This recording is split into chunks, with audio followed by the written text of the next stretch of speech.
All right, thank you everybody for coming. Welcome to the first in-person Analog Astronaut Conference. Woo! For those of you who haven't met me properly yet, I'm Jazz Purawal. Myself and Dr. Simon Proctor, who's hiding at the back over there. We are the organizers, co-founders of the Analog Astronaut Conference and community.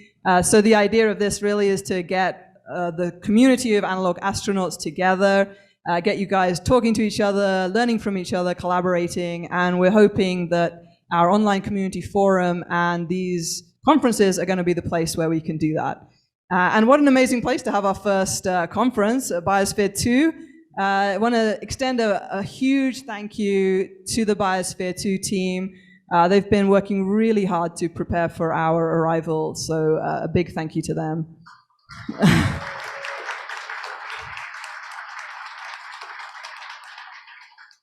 So I'd like to just take a minute to also extend a big thank you to all of our sponsors. This conference would not have been possible without them.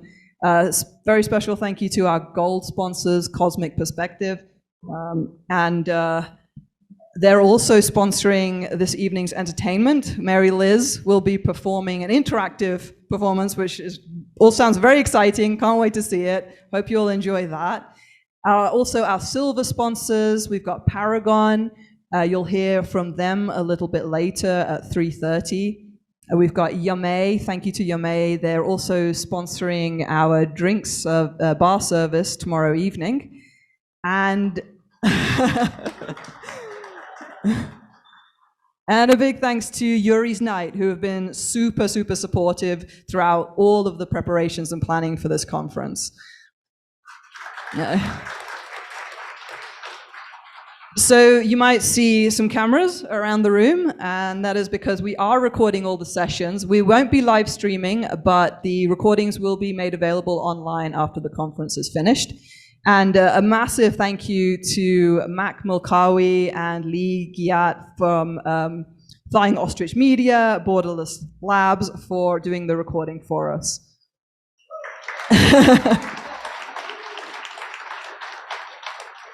And you'll also notice our amazing volunteers. They're all wearing these kind of blue t-shirts today. If anybody needs anything at any time, they're on hand. Ask them anything, they'll be able to help you out. Anything at all. There's no question they can't answer. So also the Super Collider team, so they've been putting on an art exhibit. So this is scattered around the site, indoors and outdoors. Please take time to check that out as well. So a big thank you to Super Collider for that.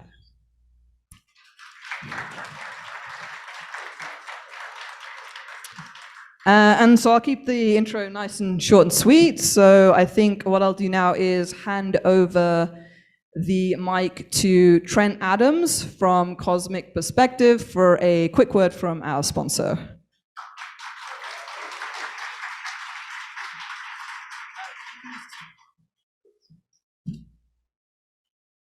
This is what you guys get to stare at while I talk. So I'm Trent Adams, executive producer of Cosmic Perspective. We're thrilled to be able to sponsor this. It's absolutely a fantastic opportunity, and thank you very much for A, building the community, which I think is absolutely fantastic, and then B, allowing us to participate and hopefully entertain you later today. Just by a quick background, I am an astronomer by training. I got my degree at Vassar College, but I did all of my research at Kitt Peak.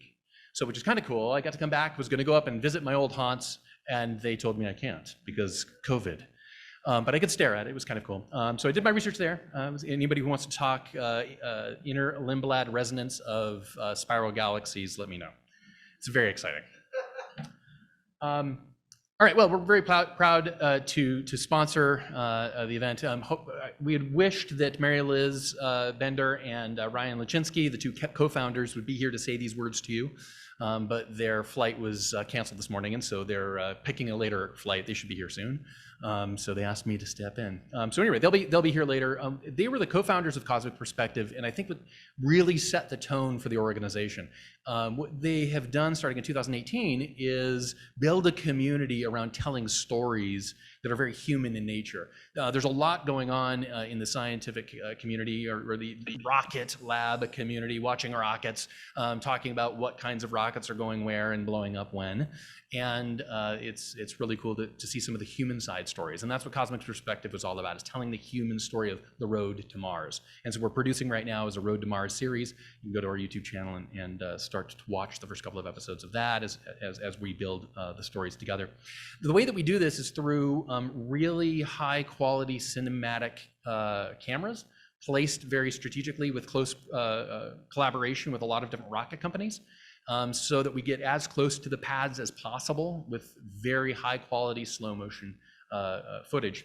And beyond that, we bring the sound to as well. One of the guys who works with Cosmic Perspective, an amazing sound engineer, Andrew, has designed a very unique ambisonic sound system for capturing the sound from the point of view of the cameras. So it sounds to you, if you put headphones on, like you're there. And it's absolutely amazing. And we then take those and turn those into VR experiences. So you can just go download these VR experiences, put your headphones on, and if you've got like an Oculus or something like it, strap it to your face. And you can look around and feel like you are there because the sound is moving along with the visuals. Which, by the way, we've brought one of those suits with us. So if anybody wants to try this out, we're going to be here for 3 days. There's going to be some downtime. Come tap me on the shoulder, tap Mary Liz, tap Ryan on the shoulder, and we'll hook you up. It's an amazing experience. Of course, then you're going to be hooked, and you're going to want to join us and participate in making more of these things. So thank you for that. All right, so the performance this evening. What Mary Liz has produced is she's a musician, by the way. I probably didn't tell you this. Mary Liz Bender is actually a musician, and she's been in a couple of bands. And she has created this musical soundscape that goes along with the goal and the mission of Cosmic Perspective. And she'll be performing it live for you this evening as soon as it gets dark, because we've got a multimedia experience coming. So we need to wait until it's dark, about 7:30 or so. So hopefully you're out in the lawn and able to see this.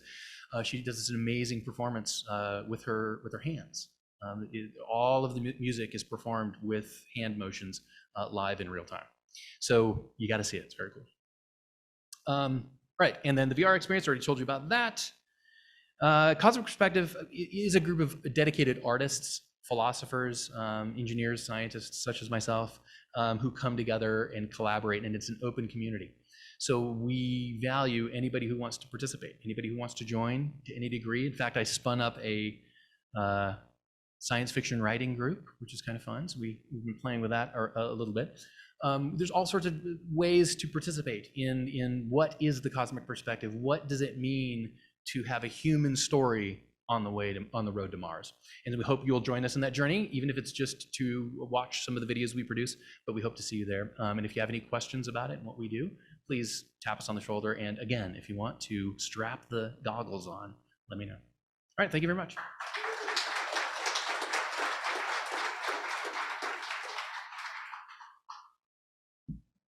Thank you so much, Trent. Okay, so a quick word now from our sponsor, Yame. Brittany, do you want to come to the stage and... All right, Brittany Zimmerman from Yame. Hello, how's everybody doing? Awesome, glad to see you all here. We're super excited to be here. I am also an analog astronaut, 2 different missions. So shout out to the inflatable lunar Martian habitat at the University of North Dakota. Crew number 3, thank you, first all-female crew. The second one was with the Mars Desert Research Station, crew 171. So for those of you who are MDRS enthusiasts, glad to see you here also. My background is in the space community, as you might have imagined from some of my analog astronaut activities. And that really progressed. I worked for a long time designing first aircraft and then moved into the life support realm, designed a lot of stuff for that. And more recently founded an organization called YAME. And YAME is really a group of 200 graduate level experts from about 50 different countries right now that come together and utilize our specialties in different industries in order to work on climate change issues. So it's really about sustainability of all humanity, both on this planet and off of this planet. So we, as you can imagine, utilize a lot of the information that is gathered from our analog astronaut missions, right? There's a lot of symbiosis and synergy through that. So yeah, through all of this, we actually developed a technology that brings in atmospheric air, oceanic water, and different waste feedstocks. So we can actually bring in trash, invasive species, we can utilize rubbers, anything that's made out of carbon, right, which is damn near everything, and we utilize that to process it into useful materials for all of humanity. So we make a net negative concrete product. Yeah, our first ever no mining necessary building material that is extremely net negative. We're actually laying our first 2 lanes of freeway with that shortly, so we're really excited about that. And then we also produce a biochar product for those of you that are familiar. Yeah, with regenerative agriculture, let's go. Yeah. So that biochar has a lot of nitrogen, phosphorus, other things that we strip out through our monocropping practices right now. Shame on us. And this really helps put those carbons and useful things back into the soils where we need them, right? Might be a pollution up there, but it is not a pollution under, in our soils. So let's put it where it's supposed to be. Let's rebalance that carbon. We also produce a whole bunch of green hydrogen, which you rocketry folks, I'm sure, are very excited about. Yeah, that's right, sustainable propellant. And then additionally, we make a lot of potable water. So we're really working on, getting drinkable water access to everybody around the globe. So whatever your specific objectives are in your analog astronaut activities, just know that there are some major implications to the things that you can be researching and finding out. And look us up. We'd love to have everybody. We're extremely collaborative. We love partnerships. You'll be hearing my voice tomorrow and on Sunday, so I'll maybe change it up every once in a while so you don't get too bored. But I see a lot of familiar faces here. I see some new faces here, and please come up and introduce you. I hope to know all of you by the end of this meeting. So thank you guys so much.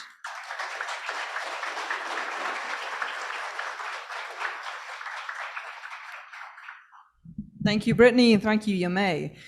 Okay, so we are running ahead of schedule, which I think is great. So Beth Mund, who's going to be my co-host, has unfortunately not made it, but we have the wonderful Emily Apollonio, who's going to stand in as co-host for the next 3 days.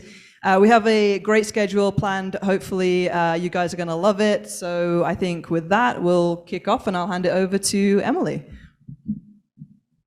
Okay, hello. Thank you, Jas, so much. So like she said, my name is Emily. I'm so excited to be here. I think I probably emailed with every single one of you here. So it's really good to put faces with names. Just a few little housekeeping things, just so you guys know where we're at with everything. We do have some restrooms right here. However, I know that sometimes it could be uncomfortable to walk to the very front of the room to go to the restroom. So if you don't want to use that one, you can also use the restroom in the cafe. It's just out the door into the cafe, just through the door right there. Also, you have your casitas. If you guys are staying here, you could also use that. So those are our restroom options. We have dinner this evening at 6:30 on the patio, followed by some wonderful stargazing with Dr. Cyan Proctor. So that should be really, really fun and exciting. I'm sorry, I misordered that. So we're going to have the performance with Mary Liz, and then we will have the stargazing with Dr. Cyan Proctor. So that should be really fun tonight. Watch out for critters. You'll see some really cute lizards. Those are fine, but there are things out here that are trying to kill you, such as space, all right? Just kidding. So we have scorpions, tarantulas, rattlesnakes. Leave the wildlife alone. They look prettier when they're not biting you. So just leave them be and watch where you're stepping and everything. I think that's about it. We are gonna get connected here with Frank White, and we will be introducing him here in just a second.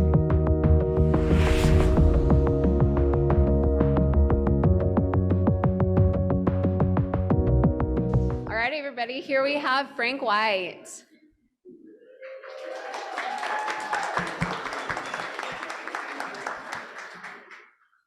Okay, hi everybody. It's great to be with you. I know a lot of my very best friends are there, and I hope you have a wonderful conference. I wish I could be there in person, but we'll do our best with Zoom. And it's really a great honor to be speaking to the Analog Astronaut Conference. I think the work that you all are doing is really fundamental to our goal, which is to make humanity a multi-planet species and to initiate the process of what I call large-scale space migration, which is going to be, I call it the greatest adventure of all time. I'm sure people might have other ideas, but I can't think of anything that is more exciting. So I am going to pull a PowerPoint up and share it with you, and then I hope we'll have some time for some Q&A. So I want to talk about the overview effect and analog astronauts. And as I go through the PowerPoint, you'll see what a challenge this has been for me, but also I think you will see why it's an important topic. All right, so this may be an odd way to start, but I want to tell you why I did not become a cowboy, because that relates to why I have not yet become an analog astronaut. Like a lot of kids in the 40s and 50s, I did want to be a cowboy, among other things. I loved Hopalong Cassidy, who was a popular cowboy hero, until my parents took me to meet him in Memphis, Tennessee. And I met him, and his hair was just about like mine. In short, he was old. That's no longer an issue for me, but at the age of 4 or 5, it was not the way I imagined my cowboy heroes to be. But I still wanted to be a cowboy. And then one day I asked my mother, I said, "Hey, Mom, when I get to be a cowboy, do I get to come home after, herding cows?" And she said, "No, honey, you're going to live in a bunkhouse." I said, "What's a bunkhouse?" And she said, "Well, it's a small building. All the cowboys live there together." I'm an only child, and that did not appeal to me. I did not want to live in a bunkhouse. And when I hear about being an analog astronaut or any other kind of astronaut, one of the challenges for me would be overcoming this privacy issue, this issue of having my own space, and so on. So that's why I didn't become a cowboy, and I have not yet had the honor of being an analog astronaut.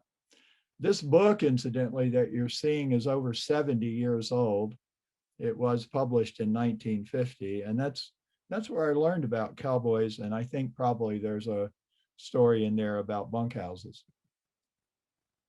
I don't know if I'll get a chance to become any kind of astronaut because of this issue, because it is about being with a small group of people for an extended period of time in a small space. And as I've talked to friends of mine who've done the analog experience, that has certainly been a big part of what they have dealt with. So that's my big challenge, other than I can't swim. Astronauts for NASA have to be able to swim. And I guess it's one reason that I like Mars, because there are no oceans or seas there. But just to confirm what I'm talking about, here's a quote from Scott Kelly. He said one of his challenges was sharing a relatively small place with the same people for so long, even though all those people are great. And of course, he hastened to add that it was great to be with that particular group of people. And I've heard the same thing from my analog astronaut friends. But, really jokingly, that leads to my challenge today. I have not been an analog astronaut, nor a NASA astronaut, nor an ESA astronaut.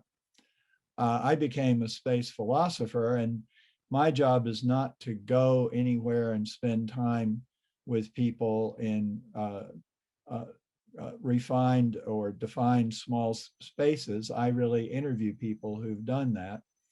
And as you know, my experience is with the overview effect, and that is the experience of seeing the Earth from a distance, from space and in space, and realizing the inherent connectivity and whole system nature of our planet.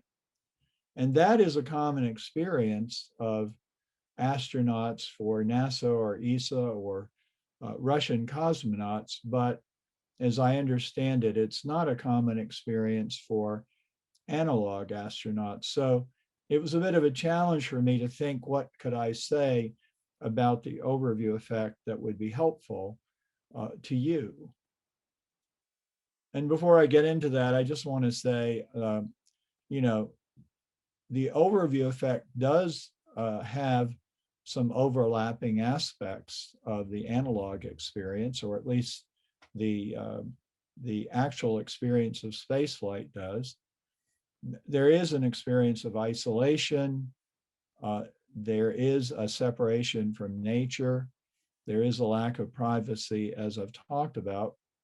But as I was thinking about it, I couldn't really see the overlap with seeing the Earth from a distance. And there doesn't seem to be an overlap there.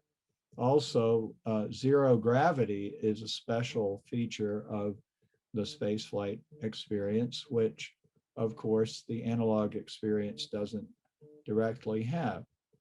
But let's just focus on that view and talk about that a bit. And let's talk a little bit about what the overview effect really is. I'd like to let the astronauts really describe it themselves. And this is a part of a great NASA series called Down to Earth. This started when I went to Johnson Space Center in 2019, and I interviewed several astronauts, and those interviews were they were turned into these short films and also into a long documentary that's really great. So I can define it as a shift in worldview that astronauts and cosmonauts report when they see the Earth from Earth orbit or on a lunar mission. And it also often transforms how they think about themselves and how they think about the Earth and the universe. But let's just listen to Tracy Caldwell Dyson talk about what it's like.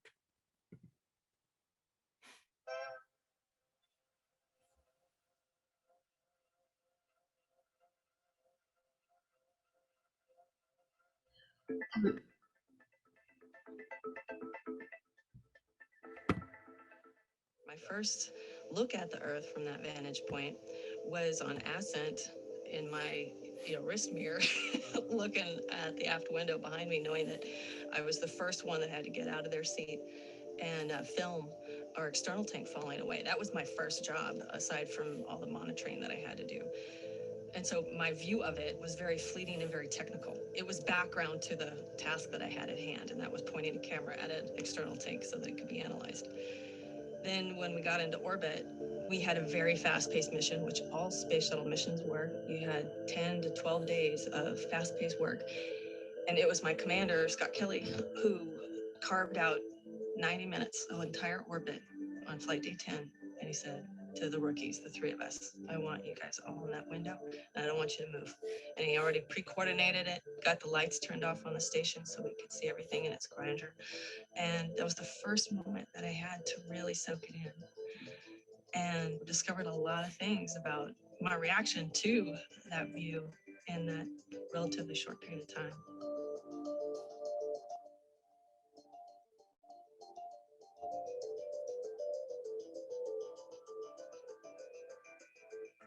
And then, of course, there was my space station flight where I lived up there for 6 months, and every night that I could, I was planted in that cupola, much like the picture shows, and gazing at it. And there wasn't a single regret I had about the time I spent there.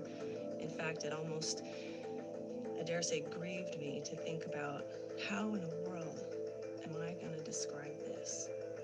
There's no words.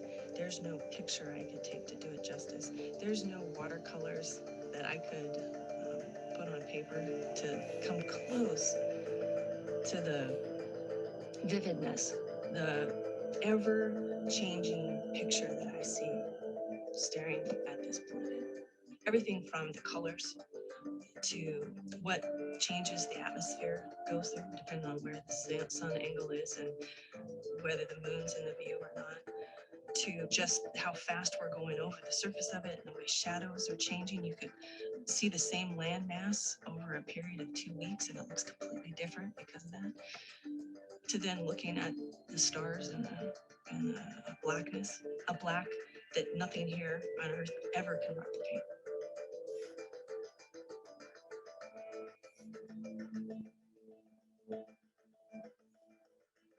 And then you look at the space station around you and you're like, this is amazing. And all the people who are a part of this structure that are, I know, either at their desks, creating the next great marvel, or they're sitting in mission control, controlling everything they see. And that's where it kind of hits you. You are but a small fraction of the human race that will ever get to see this the way it is right now. So I think you can see that, no matter what you have to go through to have that overview effect experience, it certainly seems worth it in retrospect. And when I've talked to friends of mine who've done the analog experience, there I have seen a comparison where the experience is definitely worth the challenge. But as you go through the conference in the next day or two, I would just like to pose 3 questions for you. Are there other overlaps between these 2 experiences? And indeed, can the overview effect in some way be added to your experience? And finally, are there unexpected outcomes to the analog experience? Can that be part of it? Because spaceflight itself and the overview effect have a lot of unexpected consequences. The first astronaut I ever interviewed was Joe Allen, and he said, with all the arguments pro and con for going to the moon, no one suggested that we should do it to look at the Earth. That may in fact be the most important question, or the most important reason, sorry. So let's look at other overlaps. So first of all, one of the overlaps is to realize that whether you're on a NASA mission or an analog mission, the truth is, in both cases, you're actually in space. We do tend to talk about astronauts going into space, but in fact, what they really do is leave the Earth for a period of time. And what they do is they really realize the nature of our situation. Katie Coleman, former astronaut, said something I found pretty profound. The Earth is our ship, space is our home. That's kind of a reversal because we think usually of the Earth as our home and space as something else. I just want to share with you the wisdom of a young man named Masaki. He was in my son's daycare class. I had a chance to speak to the class about living in space, living on the moon, living on Mars. And at the end, I said, how many of you would like to live in space? Everybody's hand went up except Mr. Masaki. And he said, but Mr. White, we are in space. Thanks, kid. Spoil my talk, but you're right. So we are in space, and in a way, whether we go into orbit or we go on an analog mission, can it add to that shift in awareness? So we really come to understand who we are and where we are in the universe. How about actually just adding the overview effect in some way to an analog mission? I don't know, and you can tell me, maybe people have already done this. There are definitely ways this could be done. For example, 5 minutes. NASA actually does broadcast from the ISS, the Earth from space. And I'll just play a little bit of it here. While you're on an analog mission, it would be possible simply to fire up your computer and look at where the ISS is, or it might be possible to create the illusion that you're out there by putting a video like this in a window. Just a thought.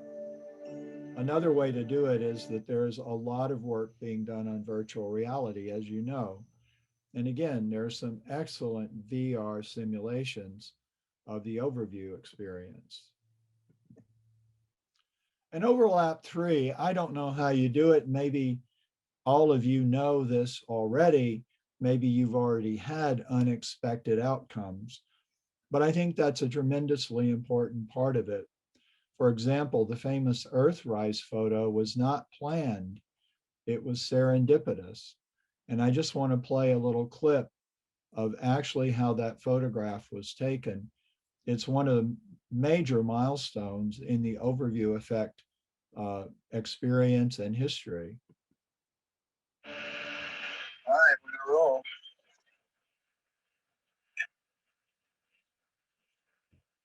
Ready? Set.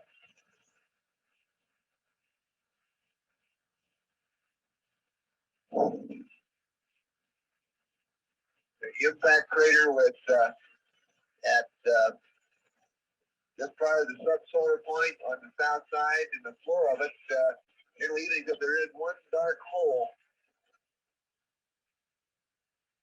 but I couldn't get a quick enough look at it to see if it might be anything volcanic.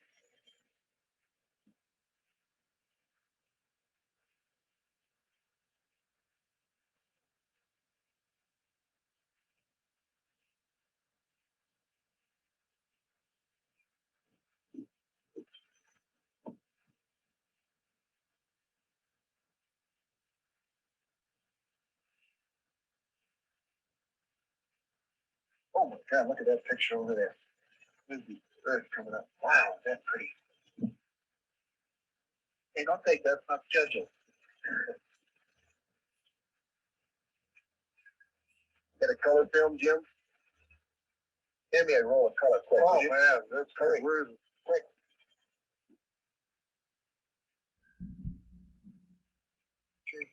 Down here, just grab me a color. A color exterior. There.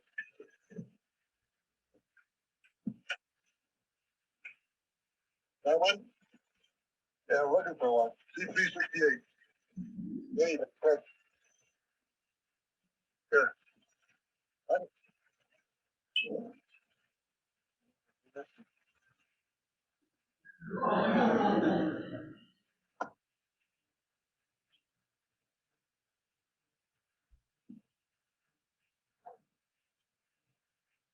Yeah, I got it right here. Let me get out this a lot clearer. No, I got a phrase that's very clear right here. Got it? External, internal here. Wait a minute, let me get the right setting here. Hey, calm down, Bubba. Oh, that's a beautiful shot. 250 at F11.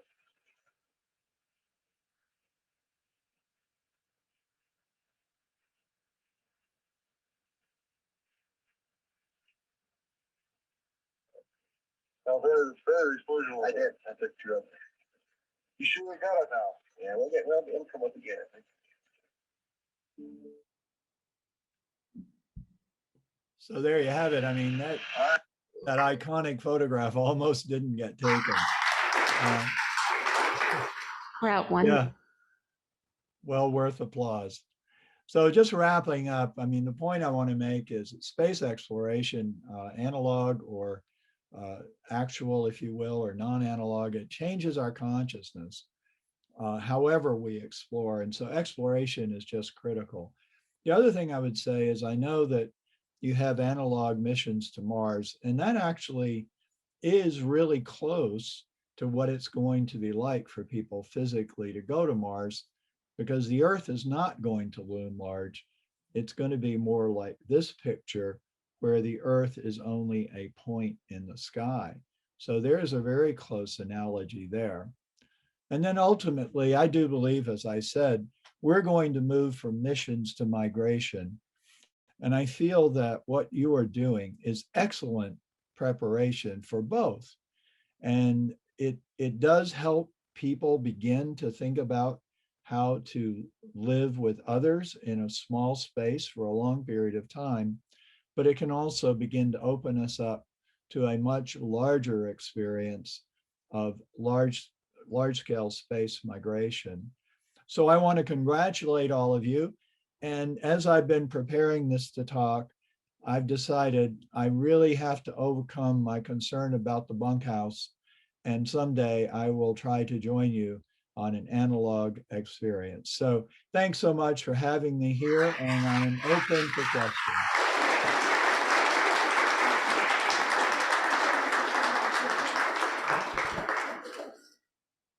Thank you so much, Frank. Okay, so we have about 10 minutes. If anybody has any questions for Frank, if you guys have questions, just raise your hand and I'll come around and you'll have to speak into the mic and you can ask him your question directly.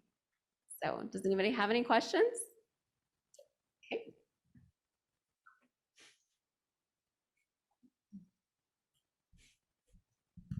Hello, Frank. Nice to meet you. I'm Brittany. My question is probably coming from a place of a lot of traveling here on the earth. And I feel like when I travel to different countries, I come back home, to the United States with a little bit of a different perspective. But as time goes on, I find myself kind of falling back into that normal humdrum, right, of maybe my specific culture here in the US. Do you see something similar happening, or does it feel a little bit more permanent with space travel, or would we need to send those astronauts back to space to kind of relive that, to bring the psychology, back around? Yeah, that's a great question, Brittany. I would say I agree with you. I lived in Germany as a child when my dad was in the Army, and that certainly changed my view of the world. And then I went to Oxford for 3 years as a student, and it did have an effect. I do believe that the astronauts who go into orbit and go to the moon do come back down to Earth, as it were. I've been told that when NASA astronauts return, there's a glow around them for a few months, but it doesn't stay. And I do think that in order to have that kind of profound impact, you do have to renew the experience. I mean, I would be interested in knowing, I've seen similar glow about people who come back from an analog experience. I've had people tell me, I just came back from Mars. And that's the way they talk about it. But over time, I think you readjust. And I think it's okay, because when I first had the idea of the overview effect, I wasn't thinking of it as extraordinary. I was thinking of it as ordinary. I was thinking of people who lived in an O'Neill community for whom seeing the Earth in that way would be every day. It would just be part of their lives. So I think it's okay for the experience to be integrated into your return to everyday life, or return to Earth itself.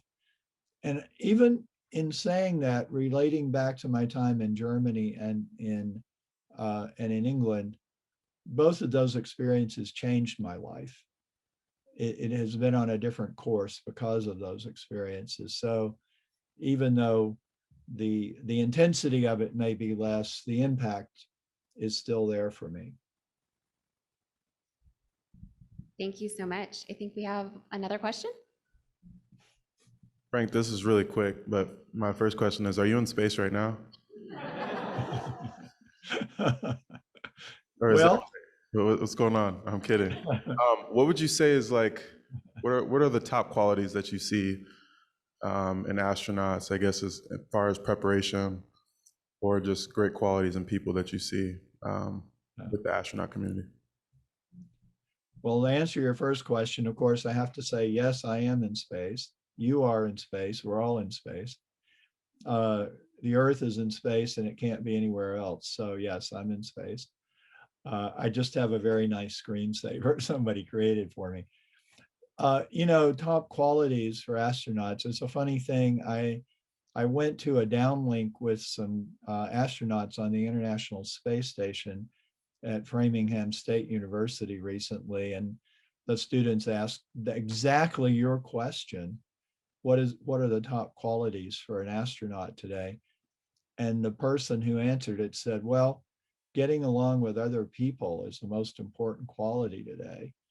And he talked a little more, and then he said, I think being a nice person is the most important quality for an astronaut. And I believe that over time, that is going to be the most important quality in terms of being able to work with others and to be sensitive to others and to differences in the human experience. But I would also say one other thing. I think resilience is really important. Chris Hadfield's book, An Astronaut's Guide to Life on Earth, is really excellent in that regard. And he talks about the fact that astronauts, and I'm not talking about analog astronauts necessarily, but astronauts who are in orbit, for example, they're constantly in danger and they always have to have a backup plan. They always have to be ready for anything. So I think, being able to react to change and difference is an important astronaut quality. Once again, as I've talked to friends who've done analog experiences, I've heard that things weren't the way people expected them to be, and they had to adjust. They had to be resilient. So that, again, I think might be an overlap. Thank you. I think we have time for just one more question. Okay. Hey, Frank. Elliot Roth here. Hey. Yeah, you're such a super connector in this community. And first off, I want to thank you for that, for connecting quite a few people here to the overall space community. You do an absolute excellent job at that. As a community builder, I want to ask you, what is your hope for this community, especially at such an early stage? Yeah. That's a great question. Thank you. Well, I believe that for many of us who are veterans of this movement, and it is a movement, one of the reasons that we wanted to get involved in space is we wanted humanity to have a second chance. President Kennedy actually was very prescient. He talked a lot about the opportunity of space exploration and settlement for humanity to collaborate, to cooperate, to have a unified approach, to leave war and conflict behind. And I believe many of us, and I suspect many of you in the audience, are drawn to this opportunity for that reason, that it gives humanity a chance to start again in a new environment, to realize that we're all in this together. The astronauts I talk to keep saying to me, no matter how different that person next to you is, when you see the Earth from a distance, you realize those differences pale in comparison to the unity we ought to be feeling. My hope for this community is that we can not only have that experience among ourselves, but that we can share it with a wider public. If we look at the situation in the world right now, the movement to do what many of us call bringing the overview effect down to earth, this movement is no longer a nice thing to do. I believe it's urgently important to do. And it doesn't take a lot to see why that is so critical. So my hope is that we can be a movement that really transforms consciousness on Earth and then brings a new consciousness out into the solar ecosystem, so that we can not only become a multi-planet species, but we can do it ethically, with inclusion, and we can do it sustainably. Thank you so much, Frank.